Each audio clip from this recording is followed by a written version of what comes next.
కృష్ణా జిల్లా గుడివాడలో టీడీపీ నేతలపై జెడ్పీటీసీ చైర్మన్ ఉప్పల హారిక రాము ఫిర్యాదు చేశారు. తమ మీద టీడీపీ గూండాలు దౌర్జన్యం చేసి కారును ధ్వంసం చేశారని ఆవేదన వ్యక్తం చేశారు. తనపై తన భర్తపై అసభ్య పదజాలంతో దూషించారన్నారు. కూటమి ప్రభుత్వంలో ప్రతిపక్షాలకు రక్షణ లేదని కంటతడి పెట్టారు. టీడీపీ ప్రభుత్వం గూండా ప్రభుత్వం అంటూ ఉప్పల రాము ఎద్దేవా చేశారు.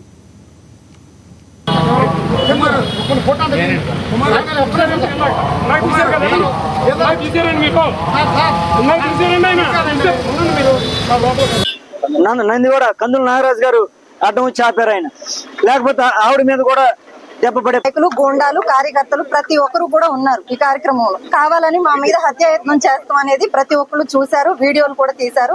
ఎవరైతే ఇలా మాట్లాడారో వారందరిపైన కఠినంగా చర్యలు తీసుకోవాలని చెప్పి ఎస్పీ గారిని డిమాండ్ చేస్తున్నాం. మేడం, మీ భర్త మీరు కారులో ఉన్నప్పుడు అద్దాలు పగలు కొట్టారు, మీ మీద దాడి చేసే ఉద్దేశం దాన్ని వచ్చారా? మరి రాడ్లు అవన్నీ ఎక్కడి నుంచి వచ్చినాయండి? ఎక్కడి నుంచి వచ్చినాయి? కారు అద్దం చేత్తో పగలు కొడితే పగులుతుందా? మీరు చూసారు కదా విజువల్స్. చేత్తో పగలు కొడితే అలా అద్దం బద్దలైపోతుందా? వాళ్ళు క్లాత్లు చుట్టుకున్నారు, లోపల ఐరన్ రాడ్స్ ఉన్నాయి, వాటితో బద్దలు కొడుతున్నాడు.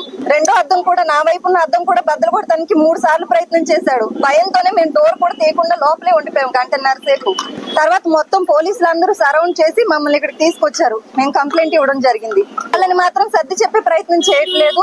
దానికి కారణం మేము నిలదీసి అడిగితే లా అండ్ ఆర్డర్ ఇష్యూ వచ్చేస్తుందండి, గొడవలు అయిపోతాయి, వాళ్ళు తాగేసి ఉన్నారు, వాళ్ళు గూండాలు ఇష్యూస్ అవుతున్నాయని రకరకాల రూమర్స్ స్ప్రెడ్ అవుతున్నాయి. దానికోసం పోలీస్ సైడ్ నుండి మేము అన్ని జాగ్రత్తలు తీసుకుంటున్నాము. విజువల్ పోలీసింగ్ పెంచుతున్నాము. అదే విధంగా మా సబ్ డివిజన్ స్టాఫ్ ఎస్పీ గారి గైడెన్స్ లో రకరకాల ప్రికాషన్స్ తీసుకోవడం జరిగింది.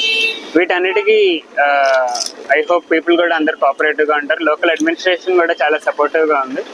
ఎవరు భయభ్రాంతులు గురవాల్సిన అవసరం లేదు. మేము అన్ని ప్రికాషన్స్ తీసుకున్నాం అని చెప్పడానికి ఈ ప్రెస్ మీట్ పెట్టడం జరిగిందండి. ఇక్కడ జరిగిన ఇష్యూ ఏంటంటే రకరకాల మీటింగ్స్ జరుగుతున్నాయి. అందులో కొంచెం ట్రాఫిక్ ఇష్యూస్, నెక్స్ట్ కొంతమంది అల్లరి వాళ్ళు వచ్చి ఇక్కడ ఉండడం జరిగింది.